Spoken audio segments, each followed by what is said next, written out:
Welcome to Zoe Crossdressing.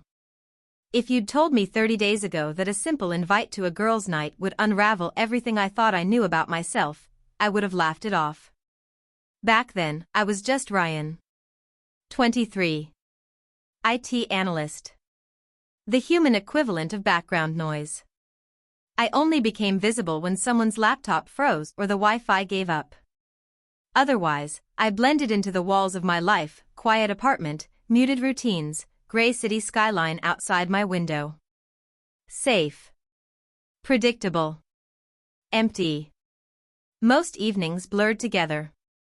Gaming headset on. Screens glowing.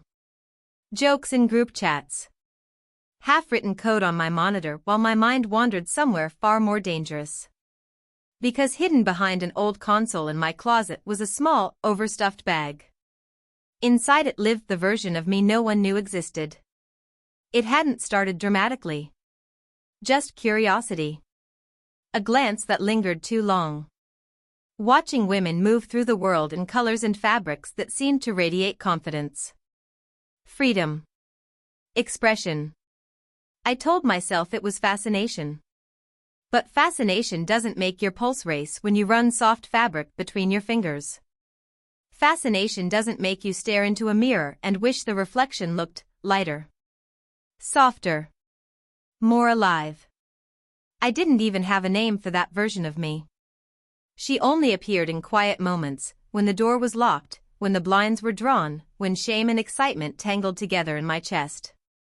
And somehow, the only person who ever came close to discovering her was Emma. We'd been together almost a year. Emma was magnetic, sharp wit, easy laughter, effortlessly stylish in that I borrowed your hoodie and made it iconic way. She made rooms feel brighter just by walking into them. She made me feel seen. Just not in the way I secretly longed to be. She didn't know about the tights stuffed into that hidden bag. The cheap wig delivered under a fake name. The lipstick I bought twice because I panicked and threw the first one away. Emma thrived socially. Brunch planner. Game night host. Group chat queen. And once a month, she hosted what she lovingly called girls' night. Face masks. Wine. Reality TV marathons. Nail polish explosions across the coffee table. I always smiled and told her to have fun. But every time she described it, something inside me tightened. I didn't want to watch from the sidelines. I wanted to sit on that couch. To laugh with them. To feel included, not as the boyfriend hovering in the kitchen, but as one of them. Of course, I never said that. Until last Friday. We were halfway through a horror movie, sharing popcorn, when she casually mentioned it. They're coming over Saturday. Face masks, wine, trashy TV. The usual. Sounds chaotic, I joked. She turned to me with a spark in her eye. You should join. I froze. Join? Yeah, she said, grinning. Be an honorary girl for the night. We'll give you a makeover. The world went silent for half a second. I forced a laugh. You're kidding. Unless you're scared, she teased. I shook my head, heat rising in my face. It's not really my thing. She shrugged and went back to the movie. Suit yourself. But the words didn't fade. Honorary girl. That night, sleep avoided me. My mind replayed her voice over and over. Was it a joke? A test? A coincidence too perfect to ignore? She couldn't know. I'd been too careful. Still, the invitation was real. For the first time, the door wasn't locked from the outside. What if I said yes? What if, just once, I stopped hiding? The next morning, something inside me had shifted. In the shower, I found myself shaving my legs, hands shaking, heart pounding, exhilaration mixing with fear. Later, I pulled the hidden bag from the closet. Tights. The pink skirt I'd only worn once. The version of me waiting patiently in the shadows. Saturday was coming. And for the first time in my life, I wasn't sure if I was preparing to attend a party. Or to finally step into myself. I even bought clip-on earrings that afternoon. Just in case. They were cheap, silver, nothing flashy, but holding them in my palm felt like holding a key. Emma had tossed that invitation into the air like it was harmless, playful. She had no idea she'd cracked something open inside me. And I had no idea stepping through that crack would change everything. The apartment felt unnaturally quiet. Outside, the city carried on as usual, engines humming, horns in the distance, footsteps echoing faintly through the street below. Life moving forward. Inside, time felt suspended. Her voice replayed in my head like a looped recording. You should join us. Be one of the girls.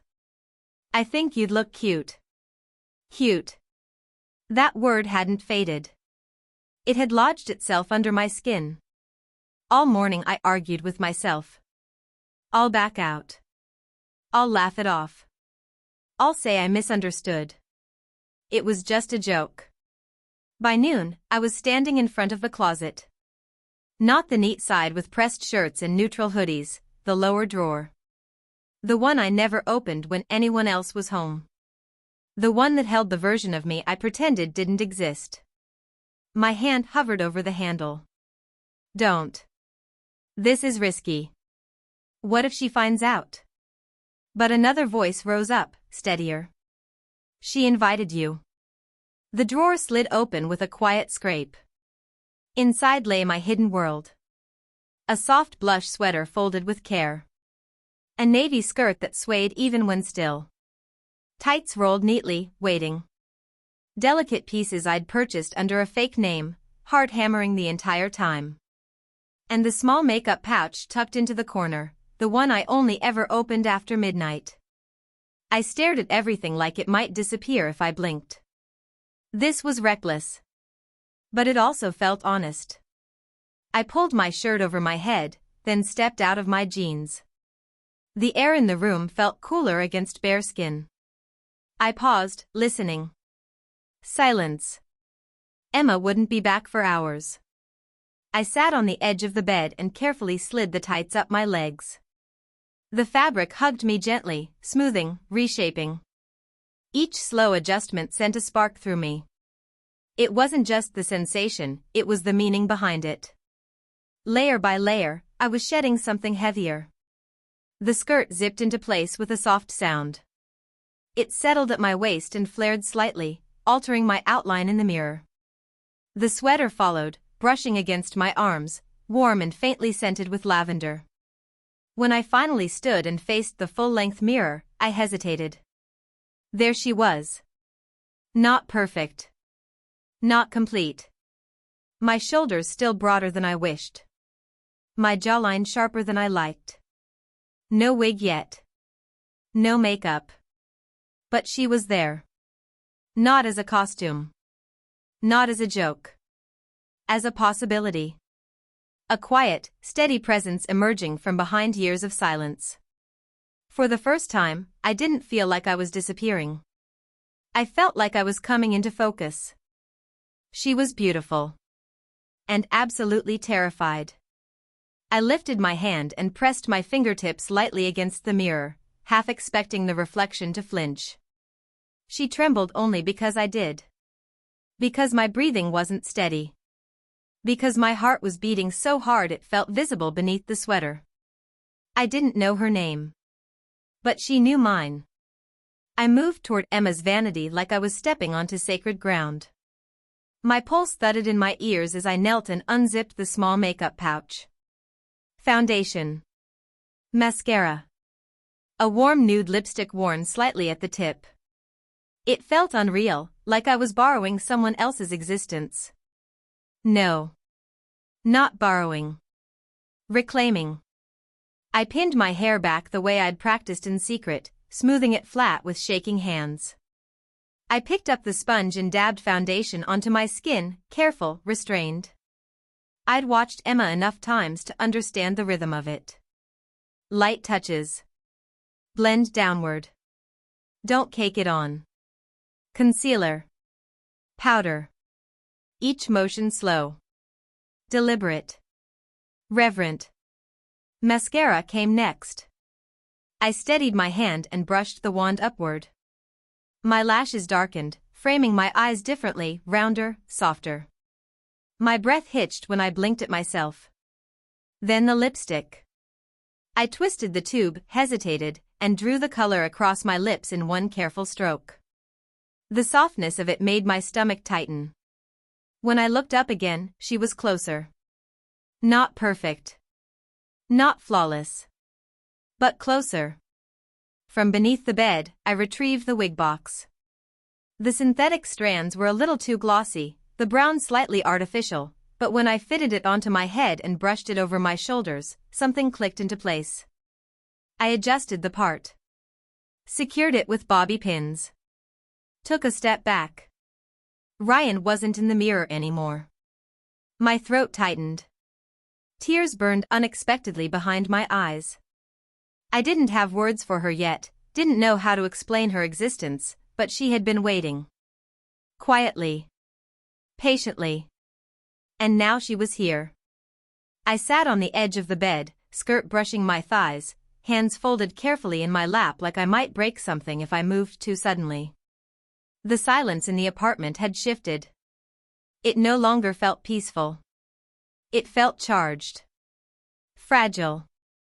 Like the air before thunder splits the sky. Across the room, the mirror reflected someone softer. Vulnerable. Almost shy. A stranger I somehow recognized from dreams I never let myself finish. She wasn't a joke. She wasn't pretend. She was breathing. My phone vibrated in my hand. I checked the time, 1:32 p.m. Hours to go. Another buzz. A message from Emma. Quick change of plans. Might be stuck at work a little longer. Can you let the girls in if they get there early? Everything inside me dropped. Let them in. I wasn't ready. I wasn't ready for witnesses. For laughter. For raised eyebrows. For the sharp, knowing glances of women who understood makeup better than I ever could. My mind spiraled. Would they whisper? Would they text about me later? Would I become a joke in some group chat I'd never see? I stood too fast. My balance faltered. I grabbed the dresser to steady myself, breathing shallow. Take it off. Wipe it away.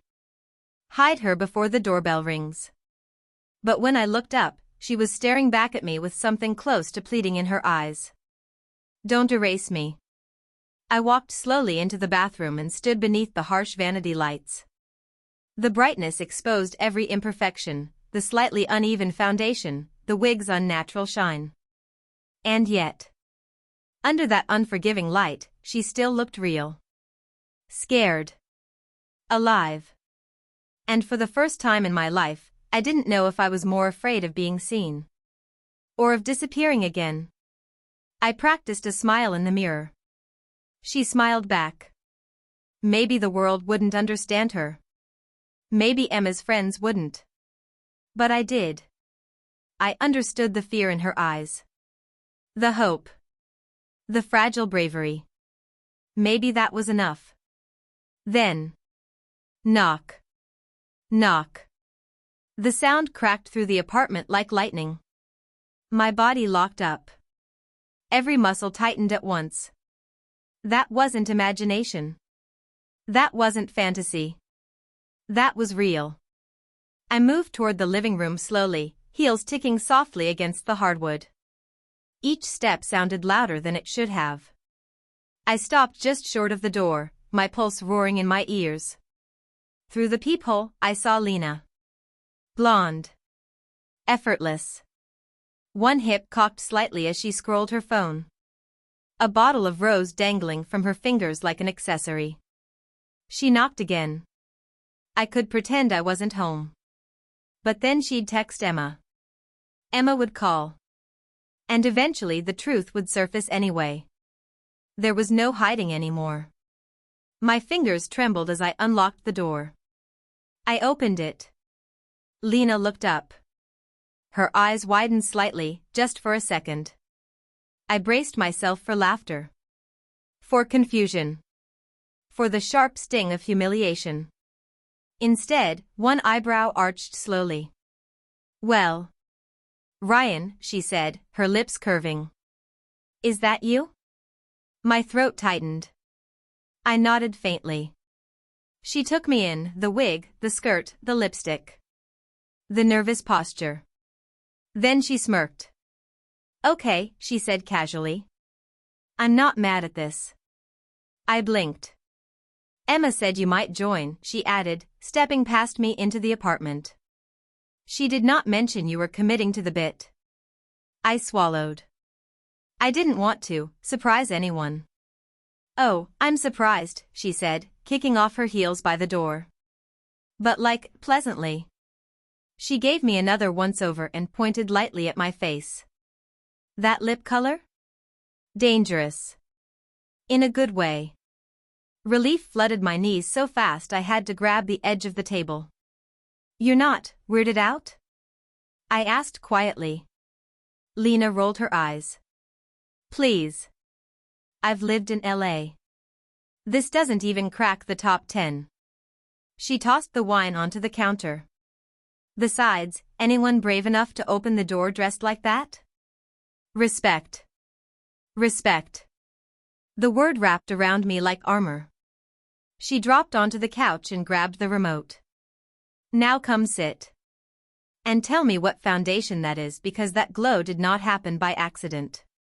And just like that, something inside me loosened. I walked over carefully, smoothing my skirt before sitting down. I crossed my legs the way I'd practiced. My hands were still shaking, but I was smiling. Not forced. Real. Maybe this wouldn't be a disaster. 10 minutes later, another knock.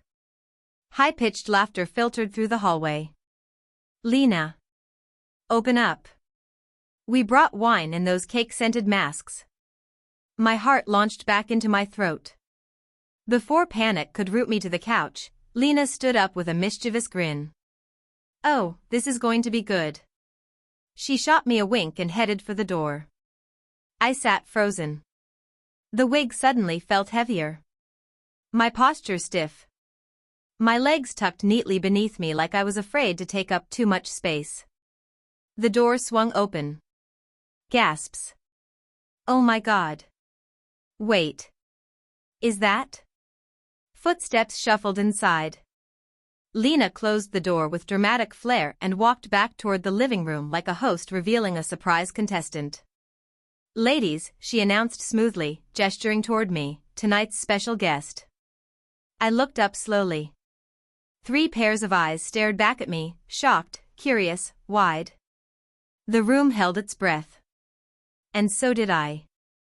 Ladies, Lena announced dramatically, sweeping her arm toward me like a pageant host, meet your 4th queen for the evening. She's new, she's fabulous, and yes, we're upgrading those heels, but otherwise? She's absolutely serving. Maya and Jess just stared at me for a second. I opened my mouth, ready to explain, to downplay it, to apologize for existing. But Maya gasped. Oh my God. You look incredible. She stepped closer, eyes scanning my face with genuine curiosity, not cruelty. Wait, did Emma do your makeup? I swallowed. No. I did. Her jaw dropped. Shut up. Your contour is cleaner than mine. Jess, look at this. Jess leaned in, studying me like a stylist evaluating a client. Okay. We see you. She tilted her head. Ryan doesn't feel right, though. My pulse skipped. Riley, she offered casually. The name landed softly, like it had always been waiting. Riley. I repeated it silently, testing how it felt inside my chest. No one laughed. No one hesitated. Riley, Mia echoed with a grin. Hi, Riley. And something shifted. That was the moment I stopped bracing for impact. I smiled, not small, not defensive. Real. Okay, Maya said, plopping down beside me and spilling out nail polish bottles like treasure. Agenda check. Manis? Facials? Or makeover round 2? Because I brought lashes and I am not leaving without seeing you in them. We did everything. Within 30 minutes, Jess had me balancing a hardcover novel on my head. Posture, babe, she coached. You're royalty, not Wi-Fi support.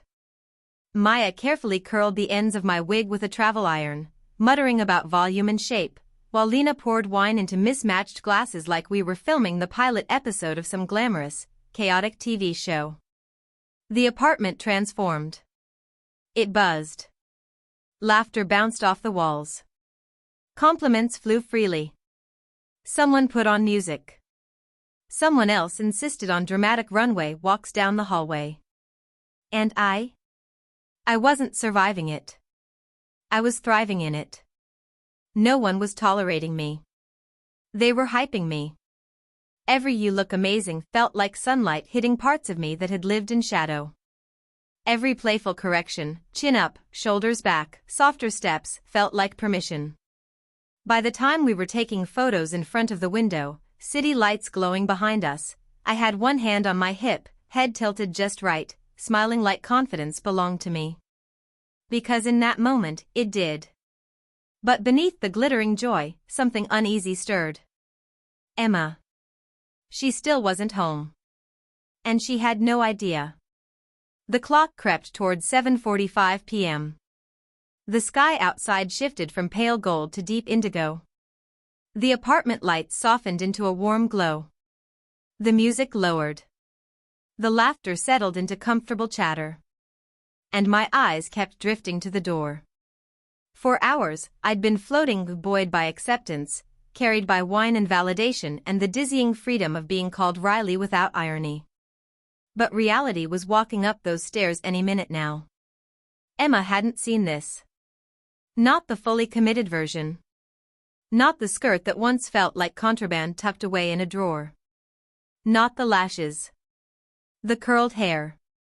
The confidence. Not the version of me that had stopped pretending. Would she see bravery? Or betrayal? Would she feel tricked? Or honored that I trusted her invitation enough to take it seriously? My stomach tightened. Jess appeared in front of me with a gloss tube. Hold still, she said gently. We're refreshing. As she applied the shine, I caught my reflection in the darkened window. Riley looked back at me.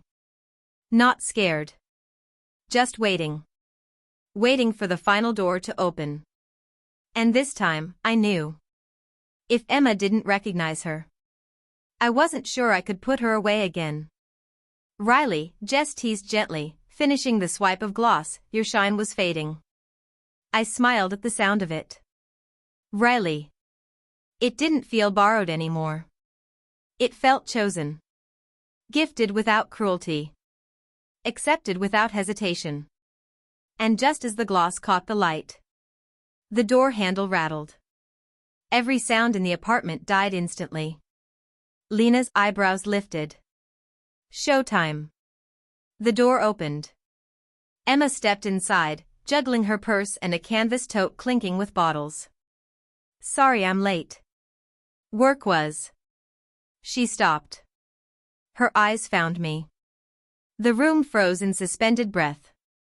Her gaze moved slowly, heels, legs, skirt, sweater, then finally my face. My heart pounded so violently I thought everyone could hear it. I stood, unsure whether to step forward or disappear. My voice barely cooperated. I know you were joking about the makeover, but I wanted to try. Silence. No one shifted. No one rescued me. Emma blinked once. Then again. She set her bags down carefully.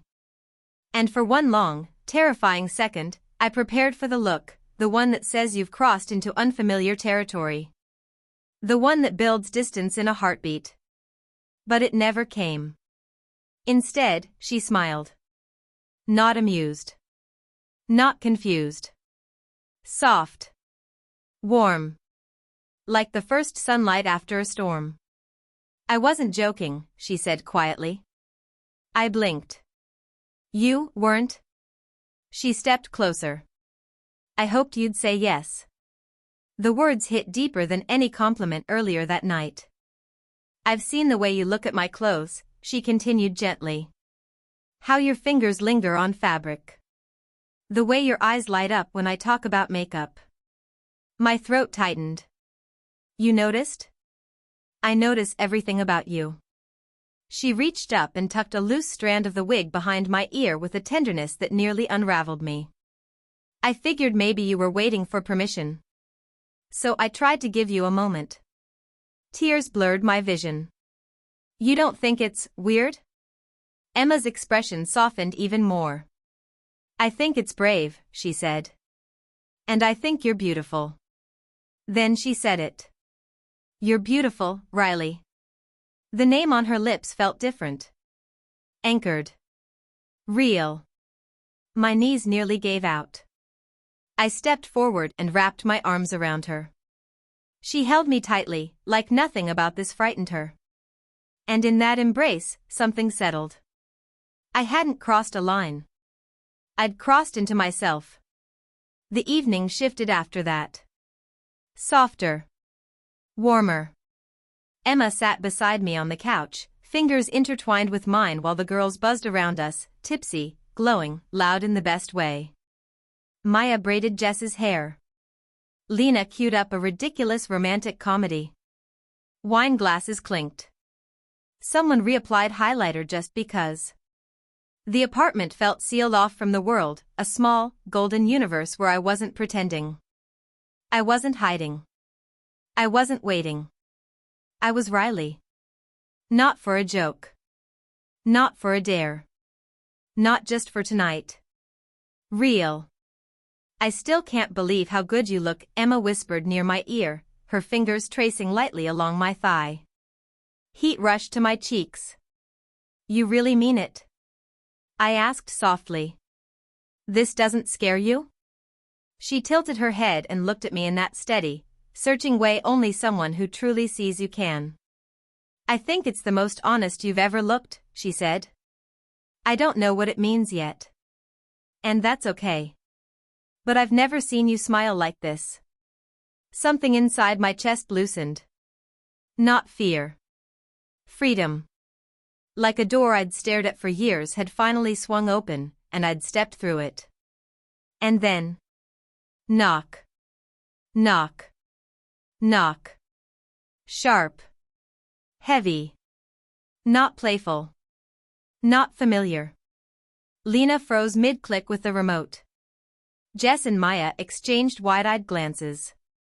Emma's posture shifted immediately. That's not one of the girls. Every muscle in my body went rigid. The bubble popped. The apartment suddenly felt exposed. My instincts screamed at me, run, hide, wipe it off, tear the wig away, erase everything before whoever stood outside saw me like this. Another knock. Firmer. And for the first time that night, I didn't know whether the door was about to open. Or whether I was about to be tested. I couldn't move. Another knock, harder this time. Emma stepped toward the door cautiously. Who is it? A muffled voice came through the wood. Hey, it's Ben. From 4C. Sorry to bother you. Our Wi-Fi's out again. I was hoping I could borrow your. Everything inside me froze solid. Ben. My coworker. Monday morning Zoom partner. The guy who complained about spreadsheets and fantasy football trades. The guy who only knew me as Ryan in hoodies and muted microphones. He could not see me like this. My eyes shot to Emma's. Don't open it, I whispered urgently, standing too fast, the skirt flaring around my legs. Please. But the lock had already clicked. The door opened a few inches. Ben started mid-sentence and stopped. From across the living room, I watched his gaze sweep the space. Maya and Jess cross-legged on the rug. Lena frozen with the remote in her hand. And then me. Wig. Heels. Lip gloss still shining. Skirt catching the warm light. He blinked. Ryan? The word felt like a spotlight snapping on. Time stretched thin. My heartbeat pounded in my ears. Just minutes ago I had felt radiant, untouchable. Now I felt exposed. Like everything delicate about Riley had been dragged into harsh daylight. Emma shifted slightly, stepping further into the doorway, subtly blocking his view. "We're in the middle of something," she said evenly. "Can you come back later?" Ben's eyes lingered for half a second longer. Then he nodded. Slowly. "Yeah. Yeah, of course. Sorry." And he was gone. The door shut. But the safety didn't return. I sank onto the couch, hands trembling. He saw me. Emma sat beside me immediately, rubbing my back in slow circles. "It's okay. You don't know that." My voice cracked. "He works with me. If he says something." She turned toward me, steady and grounded. "You didn't do anything wrong." I looked down at my shaking fingers, at the skirt pulled softly over my knees. "He's going to think I'm a freak." Emma gently lifted my chin so I had to meet her eyes. "He's going to think whatever he thinks," she said firmly. "But you? You were brave tonight. And whatever happens next, we handle it together." Together. The word steadied me, even if the fear didn't fully fade. Because she was right about one thing. There was no going back now. The next morning felt surreal. Sunlight streamed into the bedroom, catching flecks of glitter on the sheets, faint mascara smudges on a discarded wipe, evidence of a night that felt almost mythical. My heels sat neatly by the door. The skirt still draped over a chair, like it refused to be hidden again. And in the mirror? Riley. Sleepy-eyed. Wig slightly tousled. Still there. She hadn't disappeared with the makeup wipes or the wine glasses. She lingered. I expected exhaustion. Instead, my body buzzed of adrenaline tangled with fear. Because Ben had seen. And Ben meant work. Work meant whispers. Emma rolled over beside me, hair messy and beautiful in the morning light. She leaned in and kissed my cheek effortlessly, like kissing Riley required no adjustment. But my stomach was in knots. I reached for my phone. 2 missed calls. Unknown number. 1 text from Ben. "Hey. Can we talk?" The words blurred as I stared at them. Emma leaned over my shoulder. "He messaged you." I nodded. "You don't have to respond," she said immediately. "You owe him nothing." But what if he tells someone? My thoughts spiraled. What if this turns into an HR thing? What if he already said something? Emma's jaw tightened slightly, but her voice stayed calm. "Then we deal with it. You didn't do anything wrong." I stared at my reflection again. At Riley. She didn't look ashamed. She looked uncertain. Vulnerable. But not wrong. And for the first time, I realized the real question wasn't whether Ben would talk. It was whether I was ready to stop hiding. Even if the world outside this apartment forced the issue. My mind didn't care about right or wrong. It only cared about damage control. My thumb hovered over the reply button on Ben's text, and then I didn't press it. I took a shower instead, leaving the clip-on earrings from last night dangling in my ears. I pulled on loose jeans and a hoodie, trying to armor myself back into Ryan. But the armor felt heavy, suffocating, like I was locking Riley back into that drawer she had barely escaped. By noon, I couldn't stand it anymore. "I'm going for a walk," I told Emma. Instead, I sent Ben a message. "Hey, yeah. We can talk. Courtyard work for you?" His reply was almost instant, See you there. I changed twice before leaving. First into my usual guy clothes. Then back into soft jeans, a light sweatshirt, and a touch of lip balm, the halfway point between him and her. The line I was walking now didn't feel safe, and I wasn't sure which side I'd land on. The courtyard was quiet. Ben sat perched on the fountain edge, foot tapping, posture tight. When he saw me, he stood. "Hey," he said, eyes flicking down at the faint gloss on my lips before returning to my face. I stopped a few feet away, arms crossed, heartbeat lodged in my throat. "Hi." He shifted, glancing around as if someone might overhear. "Thanks for meeting." I nodded. "So, what did you want to talk about?" He exhaled, rubbing the back of his neck. "Look. I didn't mean to walk in on anything. I wasn't trying to snoop. I didn't know." "You didn't know I dressed like this?" I asked quietly, deliberately. "Obviously not," he said. "But I've been thinking. I'm not here to out you or anything." My eyes narrowed.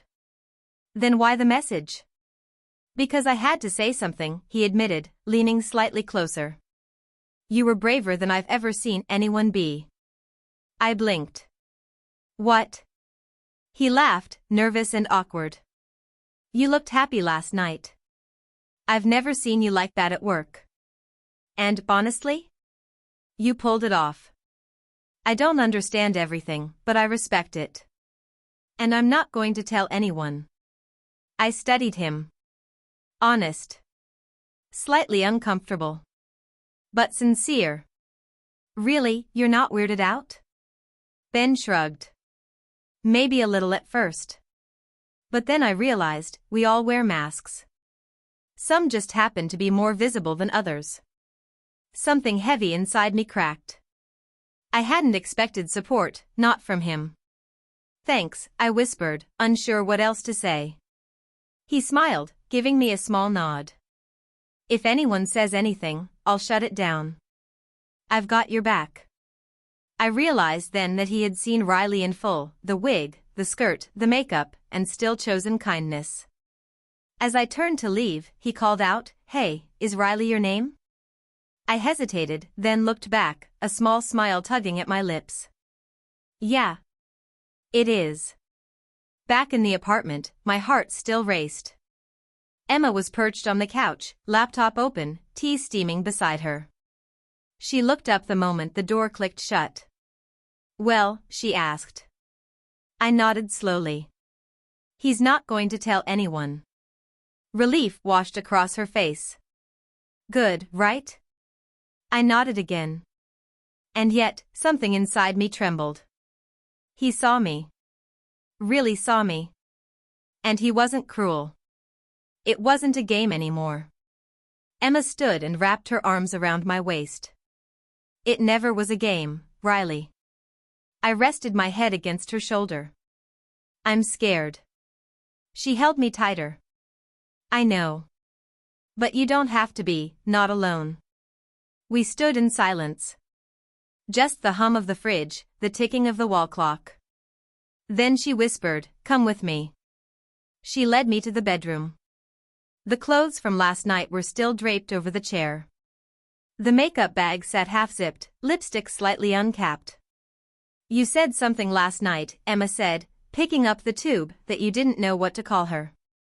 The version of you in the mirror." I nodded, unsure. "Well, now you do," she said softly. "Riley. And she deserves to see herself again." I hesitated. Then, deliberately, I sat at the vanity. Emma stood behind me, hands resting lightly on my shoulders. I looked into the mirror. And there she was. Riley. Fully, undeniably. The boy was still there, bare-faced, tired eyes, messy hair, but beneath it, she waited. Emma reached into the bag and handed me the lipstick. My fingers shook, but I uncapped it, brushing the color across my lips. One swipe, then another. The shade bloomed like a quiet promise. Emma leaned down and kissed the top of my head. "There she is. I smiled, but something inside still tugged, unfinished. I need more, I whispered. Emma raised an eyebrow. More? I need to be her, fully. I strode to the closet with purpose, no hesitation, no fear. Pink sweater, skirt, tights, heels, I dressed like Riley, claiming every inch of her. When I returned to the mirror, she stared back, graceful, vulnerable, defiant. Not done. I grabbed my phone. What are you doing? Emma asked. I opened the camera app, pressing record. The little red dot blinked, unstoppable. Hands trembling, not from fear but from adrenaline and truth. Riley sat before the lens, glossed lips, soft sweater, skirt hugging her hips, legs crossed elegantly at the ankles and heels just a bit too tall. The wig fell naturally over her shoulders, like it had always belonged there. And for the first time, I wanted the world to see her. Emma stood quietly behind me, hand resting lightly on my back, grounding me without judgment. I spoke. Hi, my voice small at first, then stronger. Some of you know me as Ryan. Tonight, I want to introduce someone else. Someone I've been hiding for a long time. Her name is Riley, and she's me. I paused, swallowed. For years, I told myself she didn't matter, wrong, shameful, a secret to hide in the dark. I took a deep breath. Last night, I didn't hide. I felt free. Alive. I don't know what this means yet, I continued, voice steady now, but Riley isn't going away. And if you've got a part of yourself you've been hiding, it's okay to let it out. Messy, terrifying, whatever, it deserves to exist. I tapped stop. Emma lifted the phone gently from my hands. You don't have to post it, she said softly. Just filming it, that was brave enough. But I knew I had to. Not for attention, not for likes. For Riley. To claim space. To own truth. I tapped upload. 30 seconds later, it was live, my quiet corner of the internet holding something real. At first, nothing. Then one view, I see you, Riley. You're beautiful. Another, crying. This is courage. Then dozens, then hundreds, a flood of voices, and my heart pounded as the messages poured in. Emma kissed my cheek.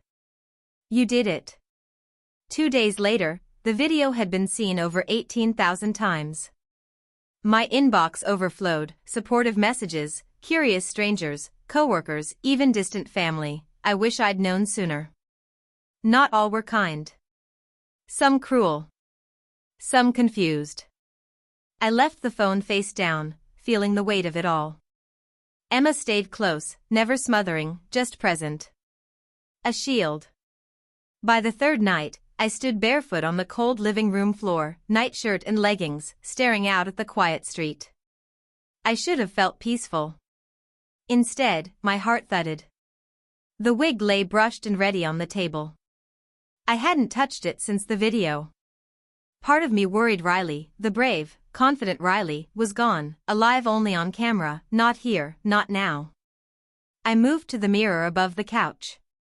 The girl staring back looked tired, eyeliner smudged at the corners. Could I still be her? Then, soft, deliberate knocks, 3, gentle. I peeked through the peephole. Mrs. Carson, my neighbor, always baking too many cookies, always needing help with Wi-Fi. Standing there, toad in hand, smiling like nothing had changed. Hi, sweetheart, she said warmly. Hi, I whispered. She reached into her tote and pulled out a folded piece of pink fabric. Too bright for me, she said, shrugging. But it made me think of you. Tears rose. You're not upset? Honey, life's too short to be upset about someone being brave, she said, scoffing gently. I choked back emotion. Thank you. She smiled, leaving me with the scarf, a pale, cotton candy pink, soft, simple. A crown, a symbol, a sign. I returned to the vanity, placed the wig on my head with reverence, fingers threading through the strands. I draped the scarf around my neck once. Looked into the mirror. Riley was back. Whole. Not hiding, not scared. Ready. That night, I couldn't sleep. Not from fear or anxiety, but from the strange, thrilling sense that the world I used to know no longer fit. The name Ryan felt like an echo, fading with each heartbeat. Riley bloomed. I stepped onto the balcony, city lights glowing like soft stars, scarf fluttering in the breeze. The courtyard below was familiar, yet entirely new, Riley's world now. Emma stepped out behind me, barefoot, hoodie over her nightshirt, leaning on the railing. She didn't speak, just watched. "You're glowing," she whispered. "I feel like I'm finally breathing," I said. Her hand found mine, fingers tightening around mine. "So, what happens next?" I shook my head. "I don't know. But I think I want to try living like this. See who I really am outside of hiding." "And work?" she asked. "Ben's keeping my secret." "But, if someone else sees the video?" "I think I'm done pretending," I said. "If they see, they see." Emma exhaled. "Then I'll stand next to you." I felt her fingers squeeze mine with every step. Silence stretched over the cityscape. Then my phone buzzed. A message from my manager. "Hi Ryan. We need to talk tomorrow. 9 a.m. sharp, in person." My stomach dropped. Emma read my face. "What is it?" I showed her. Lips pressed tight, eyes flicking between the city and the screen. "Do you think he saw the video?" she asked softly.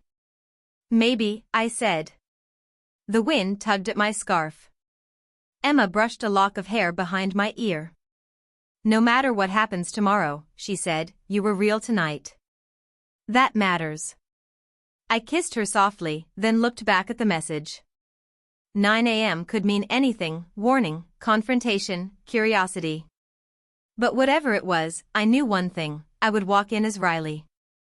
And I wouldn't hide.